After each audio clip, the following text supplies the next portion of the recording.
Vaya, compadre. Oiga, Diga, por diga. 100,000 guaraníes, ¿qué me alcanza para comprar? Tenemos vellú, tenemos asadito de corazón, de gallina, tenemos chipa. Bueno, Excelente. déme lo que me alcance con 100,000 guaraníes, por favor. Excelente, excelente. Le paso. Sí, sí. Aquí tiene. Muchísimas gracias. ¿Me puedo poner acá con ustedes? Sí. ¿Qué venden acá, señora? ¡Órale! ¿Cómo le hizo? Sí, comida tradicional. Guau. Tradicional vellú. ¿Y qué tiene el vellú así? Tiene queso, Ajá. tiene almidón de maíz, harina de maíz, tiene Riquísimo. leche. Acá hay vellú. ¡Ándele! Sí, Entonces, ahorita alguien le que puede pase. invitar a- sí, cuando se quedan los vehículos, ¿verdad? Ajá. ¿Qué pasó? Por favor. Mire, es gratis. Para llevar, para llevar. Buenas tardes, hermano. Mire cómo está. Estamos ofreciendo esto es gratis Hermano, nada ahí. más. Sí, estamos haciendo nada más para que coma uno.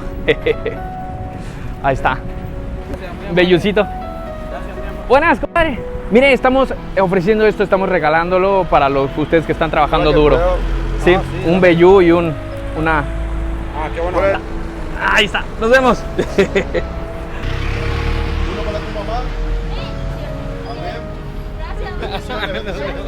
Estamos trabajando acá, ¿verdad? Ujú. La hermana Marta en su casa también ella estaba vendiendo todo esto, ¿verdad?